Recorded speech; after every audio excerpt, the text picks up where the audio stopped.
क्या आपने नोटिस किया है, कुछ मेमोरीज मरती ही नहीं। 3 साल पुरानी एक बात अचानक रात को याद आ जाती है। कोई एक सेंटेंस जो किसी ने गुस्से में कहा था, आज भी अंदर चुभता है। कुछ लोग चले जाते हैं, लेकिन दिमाग से नहीं जाते। और सबसे अजीब बात, कभी कभी दर्द उस इवेंट से नहीं होता, उस बात से होता है कि हमें आज तक क्लोजर नहीं मिला।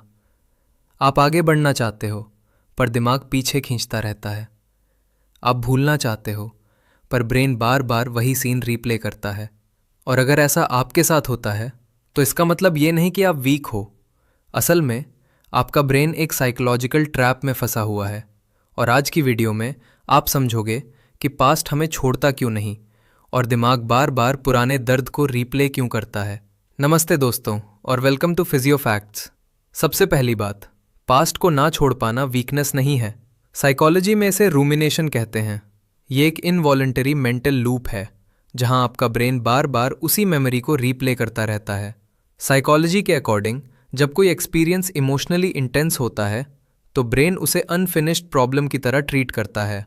और यही वजह है कि कुछ मेमोरीज सालों बाद भी फ्रेश लगती हैं। आप सोचते हो, मैं इसे भूल क्यों नहीं पा रहा, लेकिन आपका ब्रेन भूलने की कोशिश नहीं कर रहा, वो अभी भी आंसर ढूंढ रहा है। ऐसा क्यों हुआ? मैं और क्या कर सकता था? क्या चीज़ अलग हो सकती थी? और जब तक ब्रेन को आंसर फील नहीं होता, वो उसी मेमोरी को लूप में चलाता रहता है। दूसरी बात, इसे ज़ाइगर्निक इफेक्ट कहते हैं। रशियन साइकोलॉजिस्ट ब्लूम ज़ाइगर्निक ने डिस्कवर किया था कि हमारा ब्रेन कंप्लीटेड चीज़ों को जल्दी भूल जाता है, लेकिन इनकम्प्लीट चीज़ें बहुत लंबे समय तक याद रखता है। इसीलिए वो कॉन्वर्सेशन जो अचानक खत्म हो गई, वो रिलेशनशिप जिसे प्रॉपर गुड बाय नहीं मिला, वो अपॉलजी जो कभी आई ही नहीं, वो बिट्रेयल जिसका रीज़न कभी समझ नहीं आया, ये सब आपके माइंड में एक्टिव रहते हैं, क्योंकि ब्रेन उन्हें अभी भी इनकम्प्लीट मानता है। और इनकम्प्लीट चीज़ें ब्रेन को डिस्टर्ब करती रहती हैं। तीसरी बात, हमारा ब्रेन नेगेटिव मेमोरीज को पॉजिटिव मेमोरीज से ज़्यादा स्ट्रांगली स्टोर करता है। इसे नेगेटिविटी बायस कहते हैं, क्योंकि हज़ारों साल पहले सर्वाइवल के लिए डेंजर को याद रखना ज़रूरी था। अगर इंसान एक बार पॉइजन खाकर भूल जाता, तो वो सर्वाइव नहीं करता। इसलिए हमारा ब्रेन नेचुरली नेगेटिव एक्सपीरियंसेस को प्रायोरिटी देता है। लेकिन मॉडर्न लाइफ में यही चीज़ इमोशनल पेन को और पावरफुल बना देती है। एक इंसल्ट 10 कॉम्प्लीमेंट से ज़्यादा याद रहती है।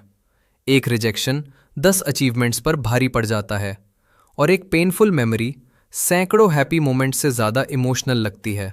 चौथी बात, कई बार हम पास्ट को इसलिए नहीं छोड़ पाते क्योंकि हमने उसमें बहुत कुछ इन्वेस्ट किया होता है। वो रिलेशनशिप जिसमें साल दिए, वो ड्रीम जिसके लिए मेहनत की, वो इंसान जिस पर पूरा ट्रस्ट किया। उन्हें छोड़ना फील होता है जैसे हम अपनी पूरी इन्वेस्टमेंट खो रहे हैं। साइकोलॉजी में इसे संक कॉस्ट फैलेसी कहते हैं।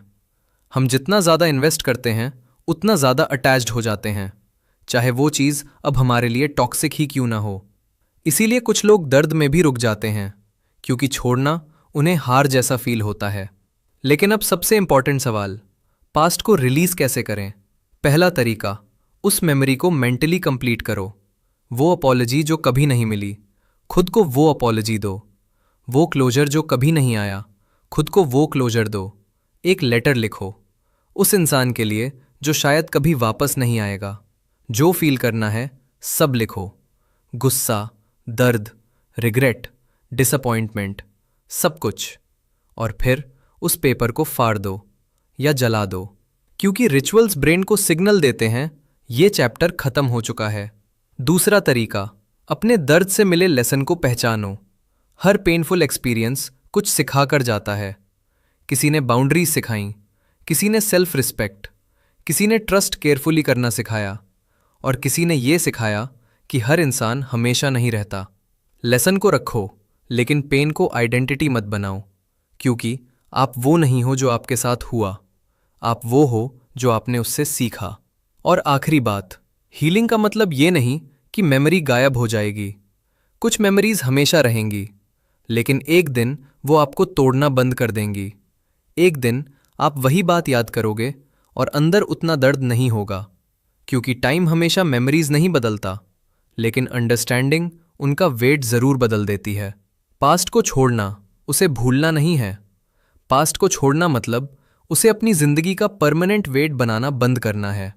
अगर ये वीडियो आपको रिलेटेबल लगी तो इसे उस इंसान को भेजिए जो अभी भी किसी पुरानी मेमोरी में फंसा हुआ है। चैनल सब्सक्राइब करना मत भूलिए। मिलते हैं अगली वीडियो में।